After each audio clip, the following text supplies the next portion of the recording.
इनका गला खराब हो चुका है। और ये सत्संग बड़ा दुर्लभ है प्यारे, ये हर किसी को सत्संग प्राप्त नहीं होता। गहन ऋषि को क्रोध आया, गंगा जी को पूरा पी गए। राधे राधे। तो कैसे आप लोग? तो मैं आज गया हूँ दाढ़ी माँ में भागवत कथा सुनने के लिए। आज मैं देवद्वारी से महादेव नहीं गया, आज यहाँ भी तीसरा दिन और देवद्वारी से महादेव में भी तीसरा दिन है।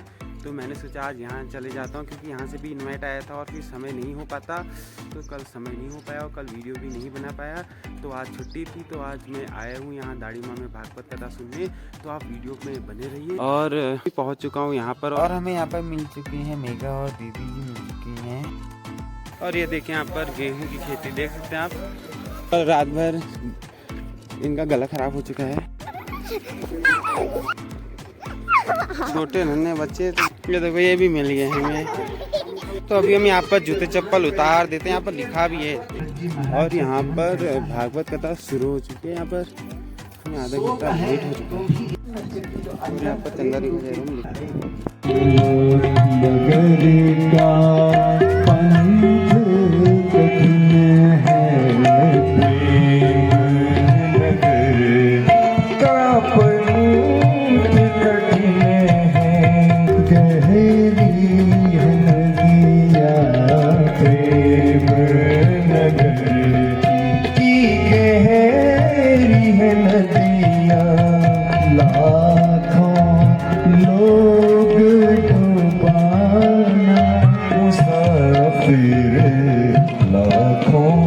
हस्तिनापुर की ही नहीं है, बात है सत्संग की।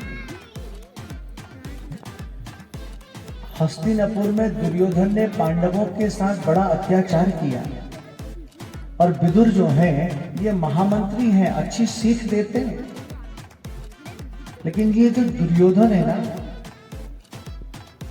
दुर्योधन का मतलब होता है दुर्गुणान आसन्न इति दुर्योधन, जिसमें हमेशा दुर्गुण ही दुर्गुण विराजमान होते हैं, उसे दुर्योधन कहते हैं। तो ये दुर्योधन ने अपने काका होते हैं विदुर जी, और विदुर जी को हस्तिनापुर से निकाल दिया बाहर। और लेकिन विदुर जी का स्वभाव देखो, हस्तिनापुर से बाहर चले गए और बाहर पर ही एक पर्ण कुटीर बनाई और वहीं पर रहने लगे और निरंतर गोविंद का ध्यान करते। अब इनके पास मंत्री पद नहीं है विदुर जी के पास। और ये जो दुर्योधन है, और ये सत्संग बड़ा दुर्लभ है प्यारे, ये हर किसी को सत्संग प्राप्त नहीं होता। दुर्लभो मानसो देहि देहि नाम क्षणभंगुरः। ये मनुष्य देह बड़ा दुर्लभ है, और इस मनुष्य देह से यदि सत्संग हमने प्राप्त कर लिया, क्योंकि ये सत्संग उससे भी ज्यादा दुर्लभ है। बोलिए जय श्री कृष्ण। तो दुर्योधन ने कहा, अरे महाराज आप कहाँ ये शांति का प्रस्ताव लेके चले हुए हो? चलो, मेरी माता गांधारी ने आपके लिए ना 56 प्रकार के भोग बनाए,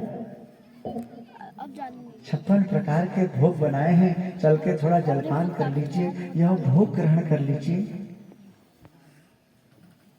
तो भगवान कहने लगे दुर्योधन से, देखो दुर्योधन, विदुर जी हरिद्वार गए और हरिद्वार में एक मैत्रेय मुनि रहते हैं। तो बन करके विदुर जी मैत्रेय मुनि के आश्रम में बैठे, और तब यहाँ पर विदुर जी प्रश्न करते हैं कि भगवान इस सृष्टि को क्यों बनाते हैं? इस सृष्टि में कोई सुखी कोई दुखी क्यों? और किसी किसी भक्त को बचाने के लिए भगवान अनेक अनेक प्रकार के अवतार लेके आते हैं, और उन्होंने शुक्र अवतार भी लिया। तब मैत्रेय मुनि कहते हैं कि विदुर जी, इस संसार में जो कुछ भी परिलक्षित होता है, जो दिखाई देता है, वो सब परमात्मा की क्रीड़ा है, वो उसकी सुंदर लीला है, और ये संसार उसकी क्रीड़ा भूमि है। यहाँ वह कई कई प्रकार की लीलाएं प्रमोदित करता है। तो हम द्वितीयो नास्ति, तो मैं उसका योग क्षेम सब वहन करता हूं। ऐसा भक्त जो अपने आप को पूर्ण रूप से मुझे समर्पित है, मुझको समर्पण कर देता है, ऐसे भक्त के मन में यदि कोई सांसारिक कामना भी आ जाती है तो मैं उसे पूर्ण कर देता हूं। अब आज करदम महाराज के सामने भगवान आ गए और भगवान ने कही, करदम हम तुम्हारी तपस्या से प्रसन्न हैं, वरदान मांगो। अब कैसे कहें कि प्रभु मेरा विवाह करा दो, एक सुंदर सुंदर कोई चेल उच्चा दियो। पहले के समय में भी जब माता पिता अपने बच्चों के विवाह की बात करते थे ना, तो बच्चे को शर्म लग जाती थी, वो दूसरे कमरे में चले जाते थे। पहले के समय में अपने बड़ों से इस प्रकार की बातें कैसे करें तो एक हेजिटेशन महसूस होता था। अब आज के समय में तो पता ही नहीं चलता, इस बजुन का पत्ती नहीं चल रहे कि कब ब्याह हो, ऐसा भी देखने को मिल रहा है। एक बार एक जगह बात हो रही थी तो वो जो पिताजी थे वो अपने खेत में कुछ गुड़ाई कर रहे थे।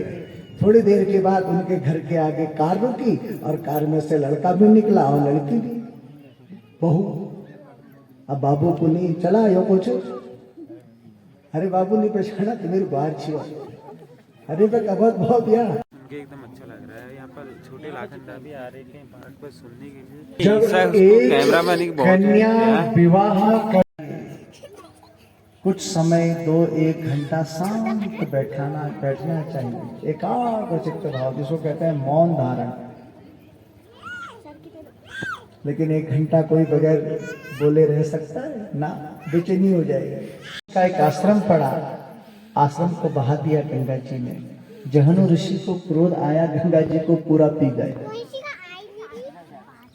और भगीरथ जी के पुनः प्रार्थना करने पर ये जहनु ऋषि ने अपनी जांग से गंगा जी को प्रकट किया।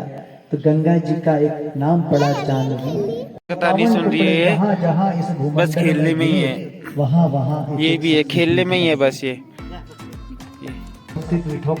स्मिता में यहाँ पर हमारे उत्तराखंड में एक शक्तिपीठ है, पूर्णत्र में एक, नेपाल में है दुर्गेश्वरी देवी, बांग्लादेश में है ढाकेश्वरी, पाकिस्तान में है हिंगलाज।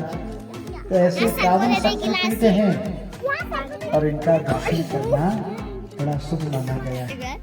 3 तानुपात जीव है और प्रत्येक जीव की 2 पत्नियां होती हैं। इसके अलावा मनु शत्रुपा के 2 पुत्र भी हैं, एक का नाम है प्रियव्रत, एक का नाम है पहाड़ याद किए नहीं करे। उत्तानपाद राजा बड़े हैं। अच्छा कल सुनूंगा, ठीक हो गया।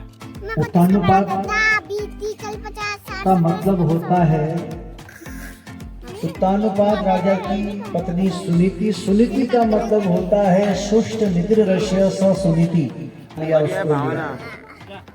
एक सुनीति और एक सुरुचि। सुनीति का मतलब जो शास्त्रों की नीति पर चले उसे सुनीति कहते हैं। जो मन की अंतर्मुखी, केवल अपने आप में ही अपना ही स्वार्थ सिद्ध करे, जैसा मन में आया वैसा कर लेना, ये सुरुचि का लक्षण है। भगत जासु युवती जग सोई, वास्तव में वही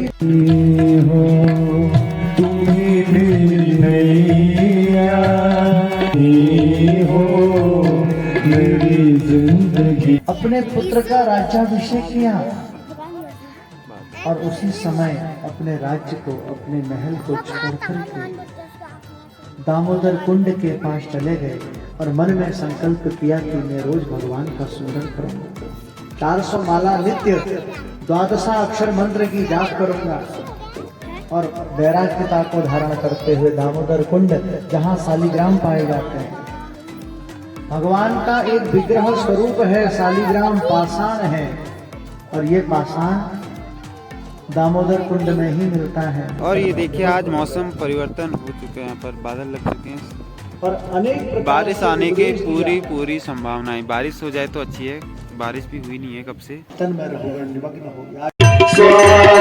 कृष्ण स्वागतम कृष्ण।